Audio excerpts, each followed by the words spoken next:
a rewarding time to be a creative. Hi everyone, I'm Laurie Fagen, and welcome to AZ Creates, a web video series about the many creative people right here in the Grand Canyon State. To have your work acknowledged with an award, or to be accepted into a cast of a show, sometimes just to finish an art project, whether it's a music composition, a film, or a new book. It's also very rewarding when your latest work is finished. On today's show, our Creative Connections segment artist is Asi Panoutsopoulou. She's a multimedia artist who works primarily with polymer clay and makes some fantastic jewelry. Then in What Are You Reading? You will meet Betty Webb, a well-established mystery writer here in Arizona who not only has 17 books published, she has 2 series and is starting a 3rd. We will feature 2 polymer clay guilds from around the state. Cathy will be along to bring you lots of great arts events from Arizona, and we'll close with a quote from Coach Bear Bryant about rewards. We'll be right back. AZ Creates is sponsored by the Times Media Group, a digital and print media company that operates in the Phoenix and Tucson metro markets. It serves a wide variety of demographic audiences and communities with more than 1.1 million printed copies and millions of online readers each month. Publications include the Santan Sun News, Chandler Arizonan, Gilbert Sun News, Mesa Tribune, Scottsdale Progress, and many more. For details, visit Times Publications at timespublications.com. On today's Creative Connections segment, we invited Asi Panoutsopoulou to chat with us. She's a multimedia artist who works primarily with polymer clay. Welcome to AZ Creates, Asi. Nice to be here with you, Laurie. Thank you. Thank you. Now, you were born in Greece and spent half your life there and then moved to the United States. Tell us a little bit about your corporate and personal life there before you got into art. Yes, I was born in Patra, Greece, and I got my first degree, an associate degree in child development. And later on, I got another degree as in business administration, bachelor's degree. I worked for many years as a nanny and a tutor, part-time and full-time basis, and also as an office manager in private sectors and public sectors in Greece and in the States, where I moved in 2001.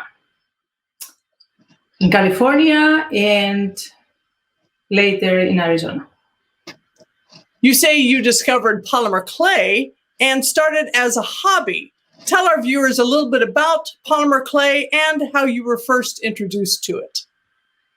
Yeah, I'm glad you asked me that because a lot of people don't know what polymer clay is. And polymer clay is a non-toxic, human-made modeling clay that it's workable until you cure it. Curing, depending on the brand, is between 265 to 300 degrees Fahrenheit. And timing as well depends on the brand. It can be 20 minutes, an hour, half an hour, whatever you make, and the size has also to do with that. It's a very nice medium, has great potentials, easy to work, and it's good for crafts and art. And I didn't even know about it either. And it was, I believe, in 2014, when I went back in Greece to visit my friends and family, and my cousin Tanya, who has been working with this medium for a few years, she introduced me to this. And I started working with this as a hobby in the beginning, and I really like it. And then, like many artists, you discovered that you liked it so much, you started a business out of it, right? You, in your artist information, you also quote Confucius as saying, "Choose a job you love and you will never have to work a day in your life." You're sitting in your studio, so tell us a little bit about your business. The more I play with polymer clay, the more I like it. So I start exploring the virtues of this medium and start taking online classes and in-person classes, watching video, and it started growing into me, and it became a passion, I would say, and a nice way of expressing myself. And of course, we all know that it's one thing creating, art in your studio, and another thing selling it or become a business, your hobby turning into a business. So the quote of that you just read really inspired me and took me out of my comfort zone. So in 2018, July, with my friend Cathy, formed Orange Mood Designs, our first business, and it went very well. We had a lot of fun. We participated in different events, but then COVID happened. So we mutually decided to dissolve the business. And as of the beginning of this year, 2021, I started my own company, Designs by Asi, and I keep on exploring the medium, creating wearable art and one-of-a-kind pieces. And you are making some absolutely beautiful pieces. And let's take a look at some of them now. I'd like to start with this gray metallic pendant and earrings. Tell us a little bit about how you made this one. What we see here is one of my latest pieces. I started with white raw clay. I added gray and gold Perlix powders and a little bit of white acrylic paint, and then finish it. I also added, before baking it, the metallic elements that you see on the right and in the bottom in the earrings. It's a technique I learned from Christine Dumont, participating in her workshop. So you put all together, bake it, you take it out, you sand it and buff it a little bit, and then I finish it with matte glaze. Very interesting. That's just a beautiful technique. Just really something very unusual for sure. Okay, let's go to this next one. And you're also painting with acrylic paint on this second piece as well. Tell us about it. Yeah, this is also exploring, the potentials of mixing different mediums to polymer clay. So in this one, I use Sonia Giridon technique. I started with the black raw clay, which I textured, and add a thin layer of white acrylic paint. Then I let it dry, cure it, take it out and sand it with different grades of sanding paper. Let it dry, and then I add more layers of different acrylic paint colors.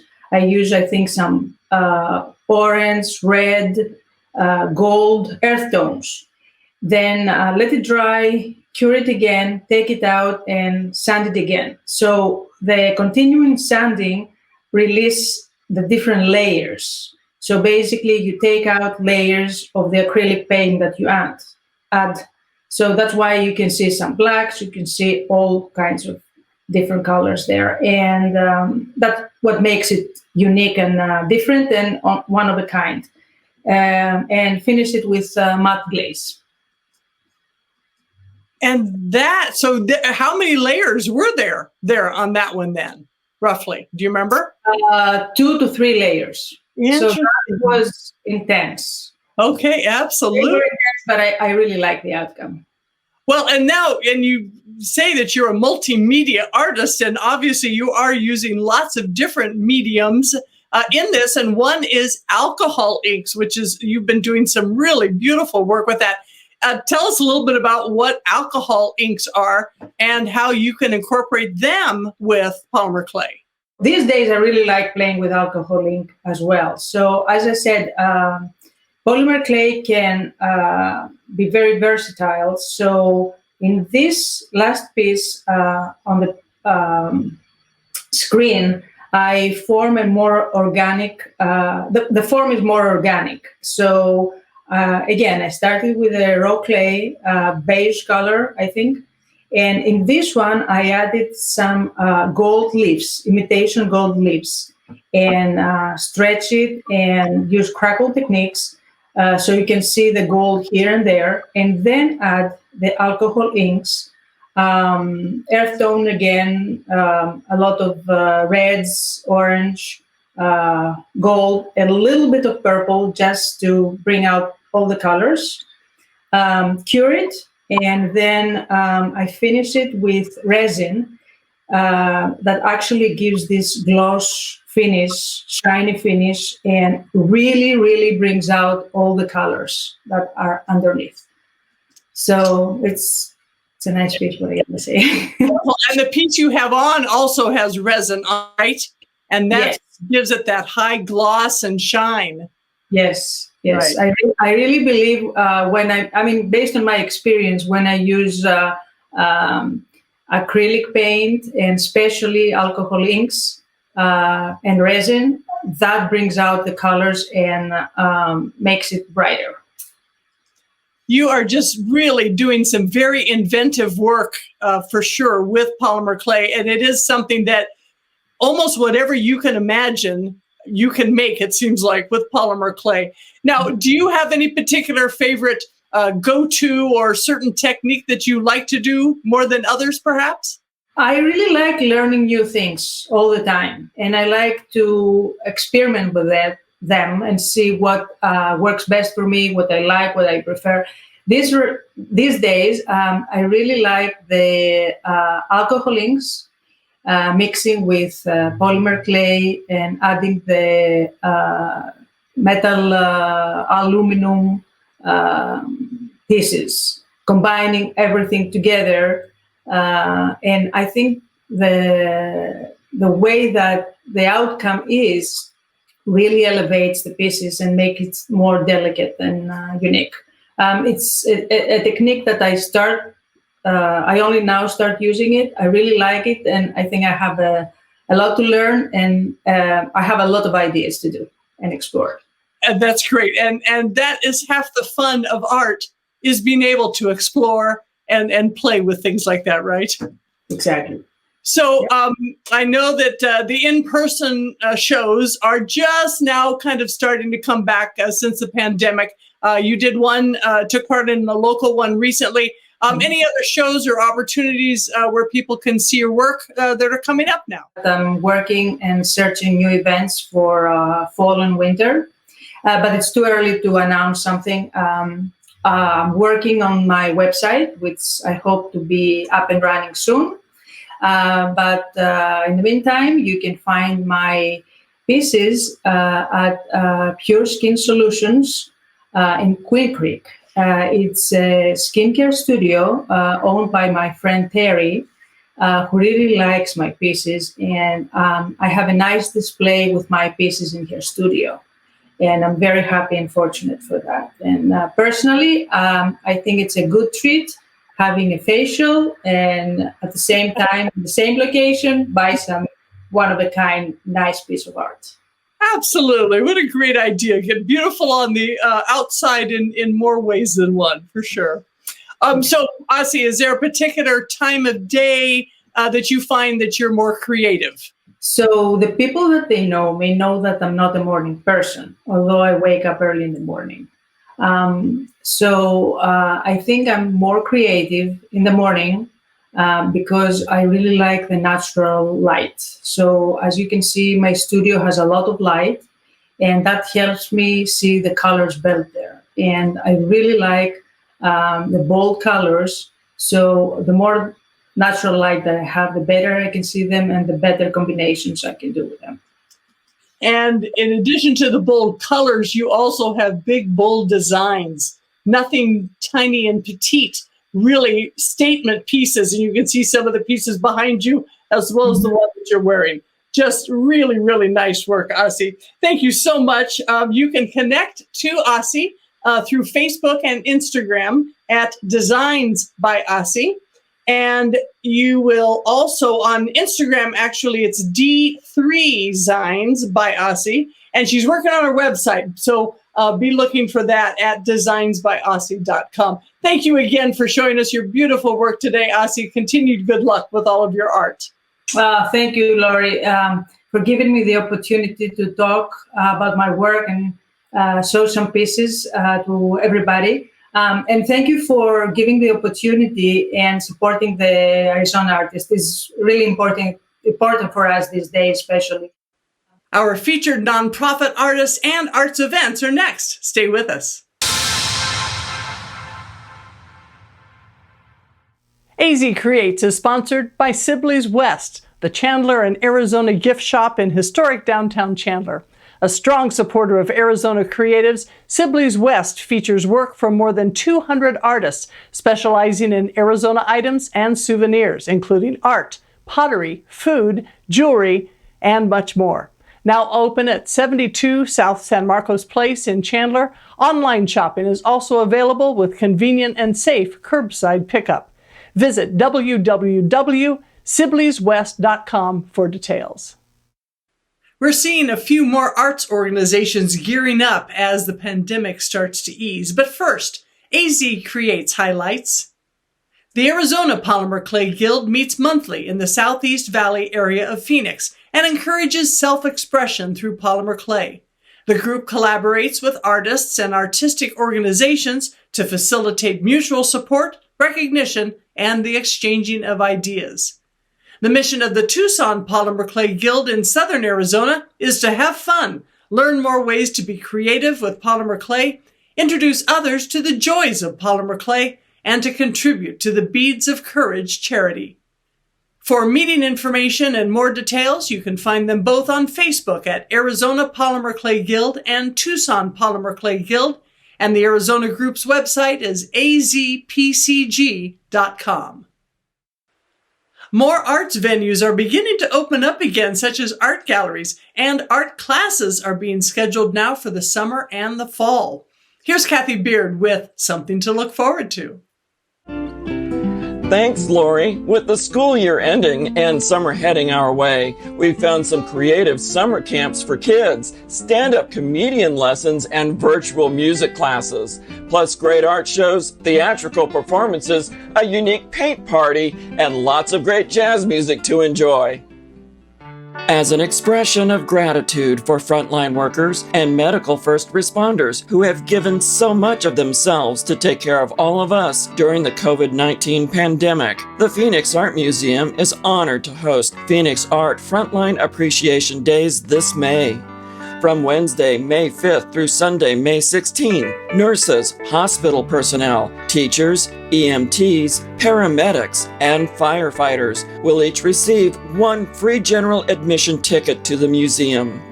Currently on display at the museum is Fearless Fashion, Rudy Gernreich.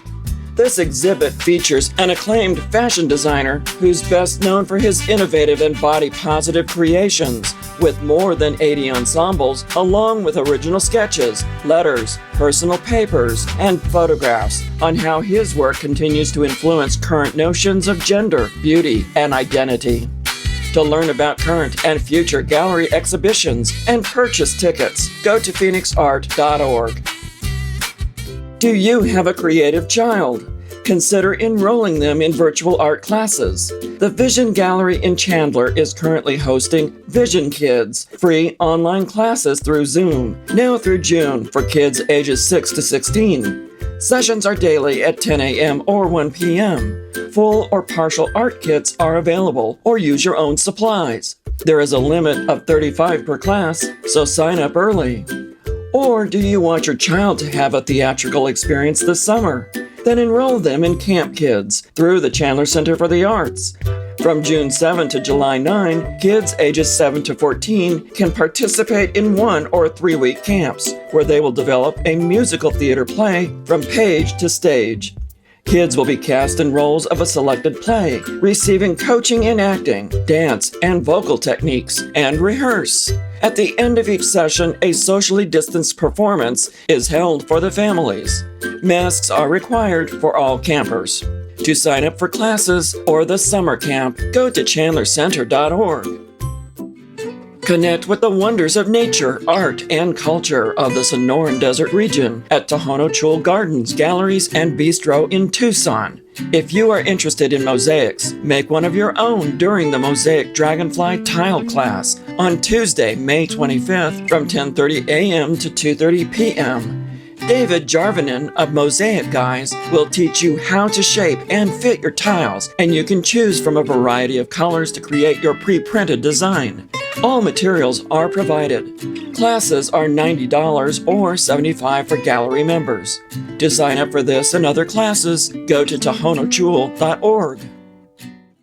Got what it takes to be a hilarious comedian? JP's Comedy Club in Gilbert has partnered with owner and professional comedian Tony Visick and ComedySchools.com to teach comedy classes in the art of stand-up, sketch, and improv with writing labs, comedy workshops, and camps for kids. Visick students have appeared in commercials, episodic television, and late-night shows such as Jimmy Kimmel, Conan O'Brien, Craig Ferguson, and Last Comic Standing. When you have your routine ready, participate in JP's Comedy Club's open mic nights every Thursday at 9:30 p.m. To enroll, go to ComedySchools.com. To enjoy great comedy shows or participate in the open mic events, go to jpscomedyclub.com.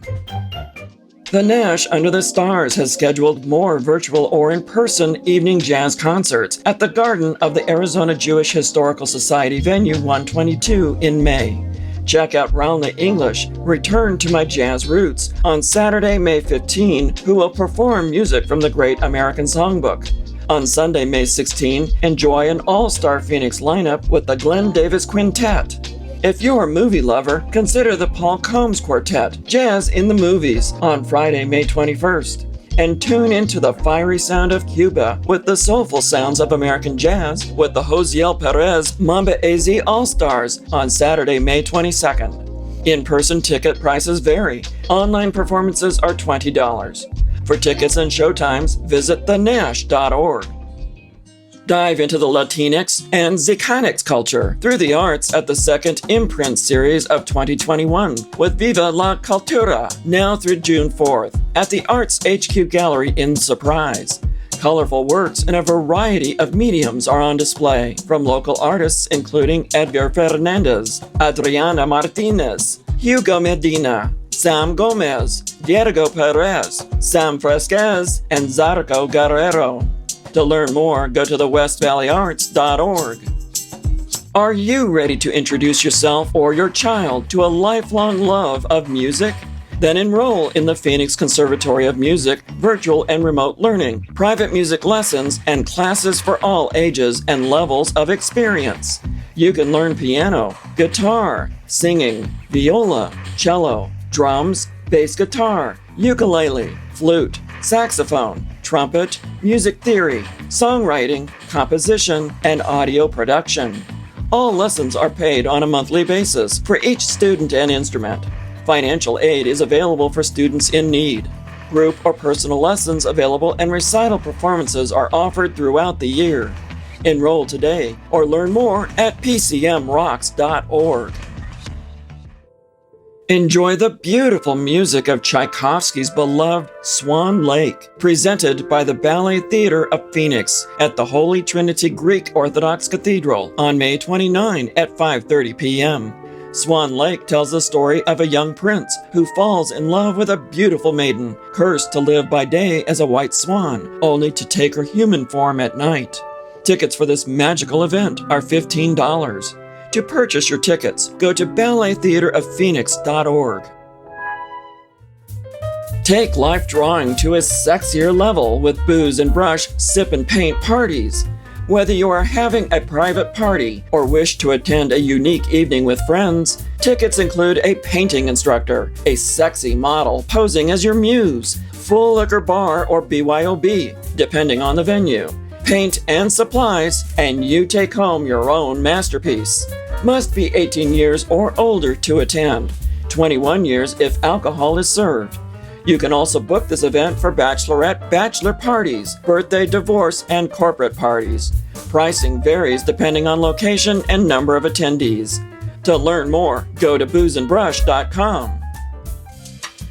for a rollicking high seas musical romp with gregarious pirates and sassy winches. Check out the Gaslight Theater's first outdoor musical melodrama, Buccaneers of the Caribbean, or better known as Don't Touch Me Booty, happening now through June 6th.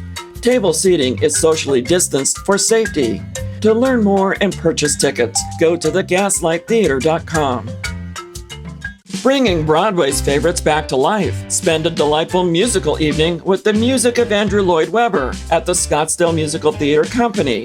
From May 8th through June 19, enjoy the music from Evita, Phantom of the Opera, Jesus Christ Superstar, Cats, and many more. Tickets are $25. For show dates and ticket purchase, visit scottsdalemusicaltheater.com. Are you good at solving a murder mystery? Why not be part of one? The Sheraton Phoenix Airport Hotel in Tempe is hosting a wild, hilarious, and interactive performance dinner with audience participation at the Dinner Detective Show, now through July. This is an experience like no other, with a 4-course plated dinner. Anyone in the room can end up being part of the show, which could be you. For reservations, go to thedinnerdetective.com. Now that COVID restrictions are lifting in Arizona, continue to stay safe and give your support to these talented artists. Do you know of other events that we can share to our viewers at AZ Creates? Then send us an email at azcreates.artonlineaz@gmail.com, and also lend your support to AZ Creates by giving us a like, a share, and a subscribe to our channel, which is something we'll look forward to. See you next time.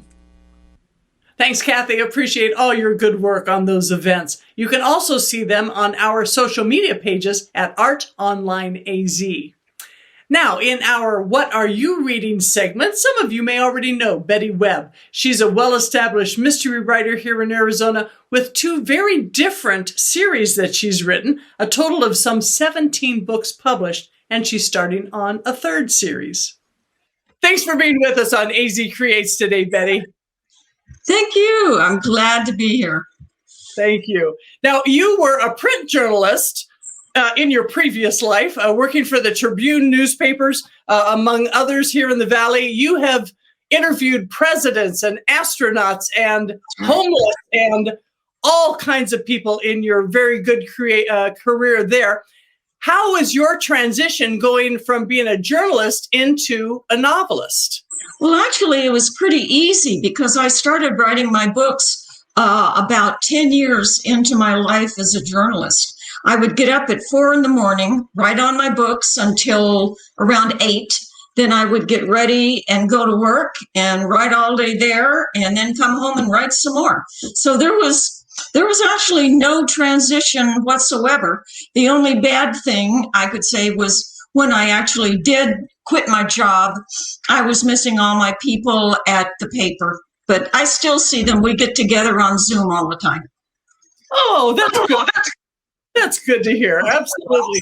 Now, your first series was about a Scottsdale, Arizona private eye named Lena Jones, and Correct. I have read all 10 of them, many in hardback, and then the rest in ebook more recently.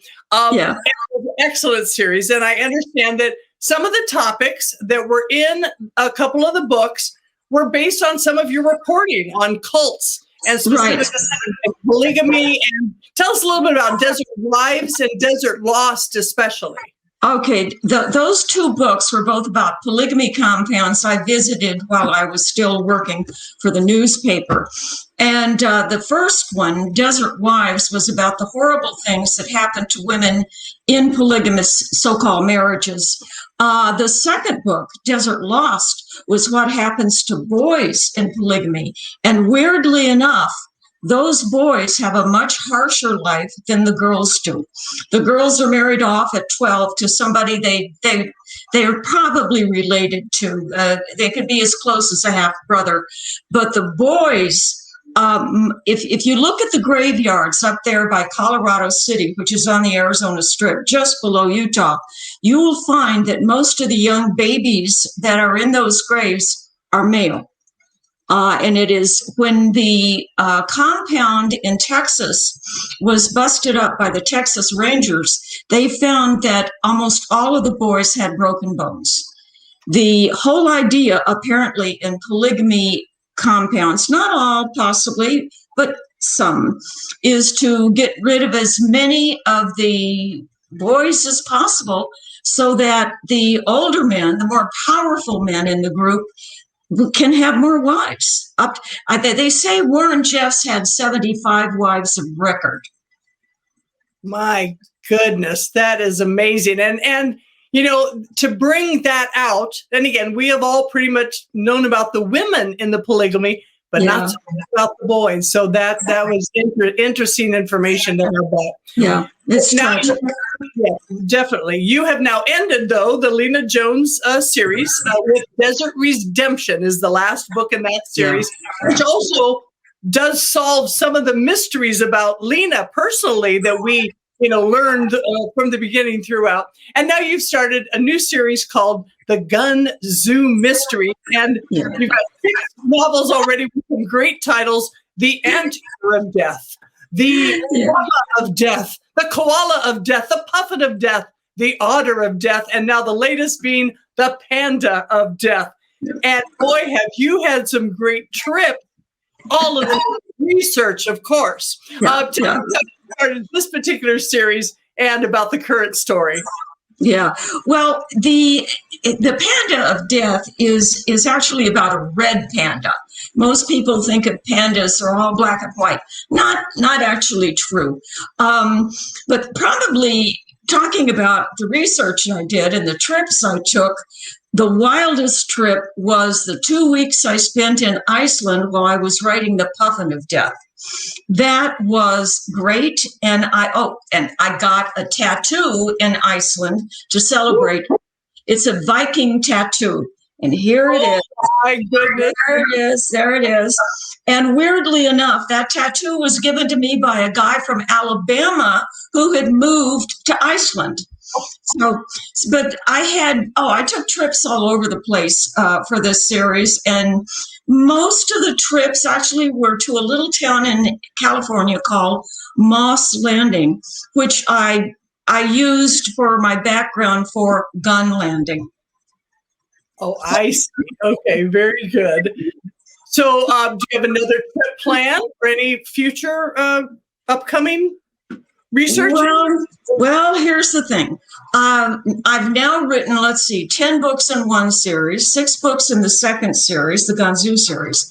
And sure, I can write another Gunzoo book. However, I have started a brand new series based in Paris, France of 1922.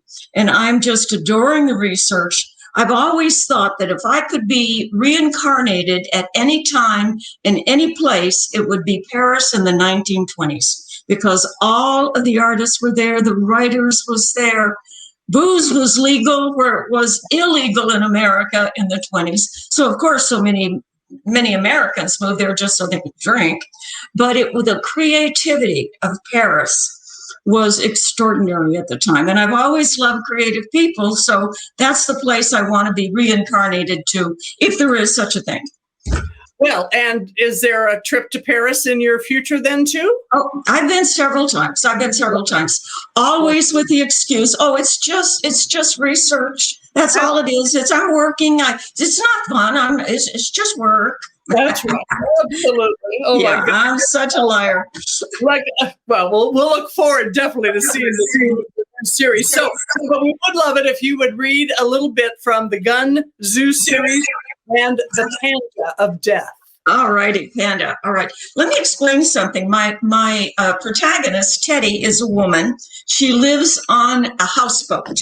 So here we go with the Panda of Death. The very first chapter, I was at the Gun Zoo doing a live TV interview with a 7-foot-tall dinosaur when I received a text message telling me a dead man had been seen floating next to my houseboat.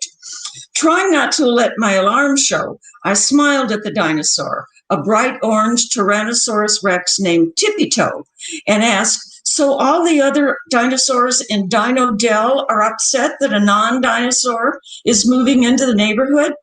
Tippy Toe nodded his great head. Dinosaurs are just like people, Teddy.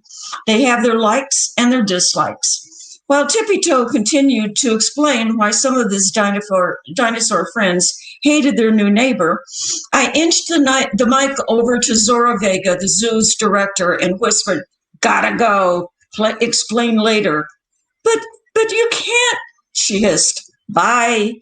With that, I gave the camera one more frozen smile, like this, and vamoosed.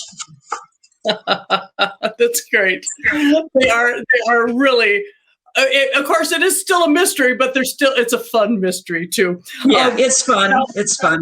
Something that we novelists can do. I do have this wonderful mug that says, "I'm a writer. Anything you say or do may end up in my novel." And I understand that your protagonist's mother was taken, maybe based on somebody in particular that you know? Oh, yeah. My mother, Kara, the protagonist's mother in the Gunzer books, is a clothes horse. She's been married numerous times. I forget how many. It must have been 6 or 7 or 5. I forget.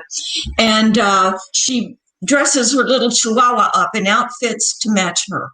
Well, that's my mother, married 7 times, a clothes horse, and pet chihuahuas that she dressed like herself.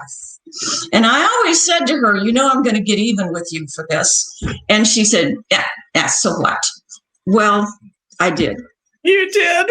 And you I did. didn't believe it was her, though, huh? No, she didn't.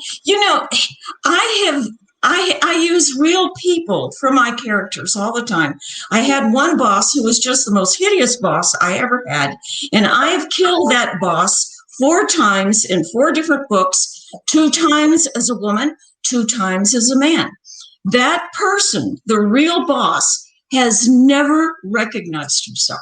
But it's a woman. Okay, I just gave that away. I slipped.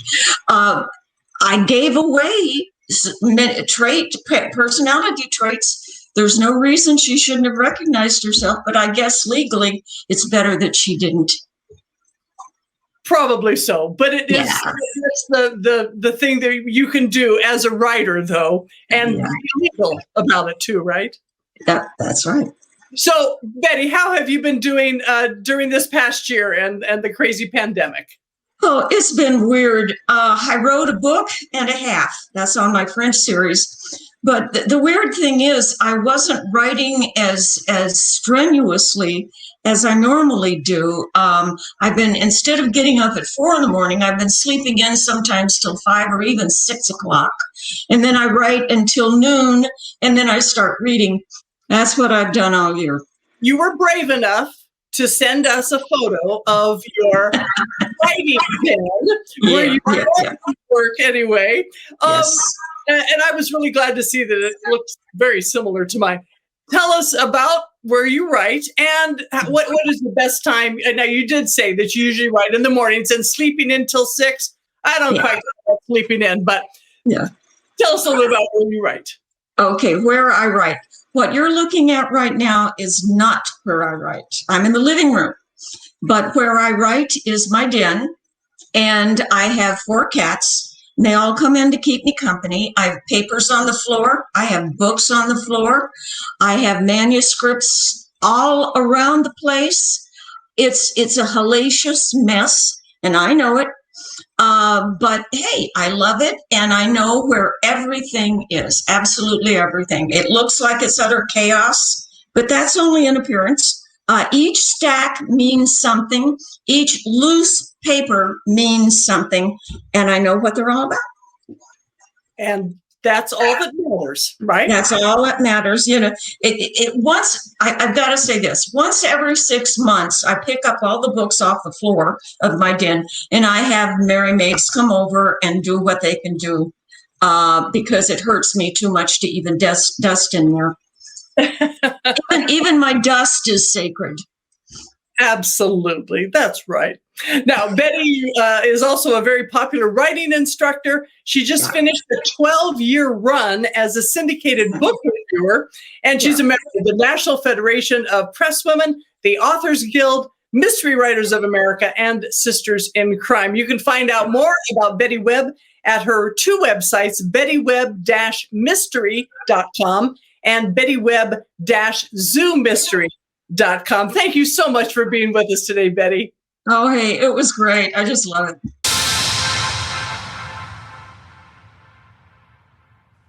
Join us again in 2 weeks when we'll connect you with two longtime actors, husband and wife, Harold and Medell Dixon of Tucson.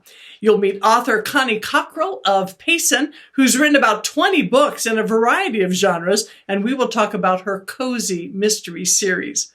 We'll highlight the Arizona Professional Writers nonprofit group, and we'll have more arts events from you from around the state. That is episode number 16 of AZ Creates on YouTube. The acclaimed football coach, Paul Bear Bryant, amassed a number of awards in his career, and he said, "If you believe in yourself and have dedication and pride and never quit, you'll be a winner. The price of victory is high, but so are the rewards." Thanks for watching AZ Creates and meeting our very talented creatives. You know the drill. Please subscribe to this channel, tap the bell to be notified of new content or new shows, and share this show with others who are interested in the arts. We also promote fine art and fine artists on our Instagram and Facebook social media pages at Art Online AZ, where we also provide a lot of other arts events as well. So until next time, please stay safe and healthy and make it a creative day.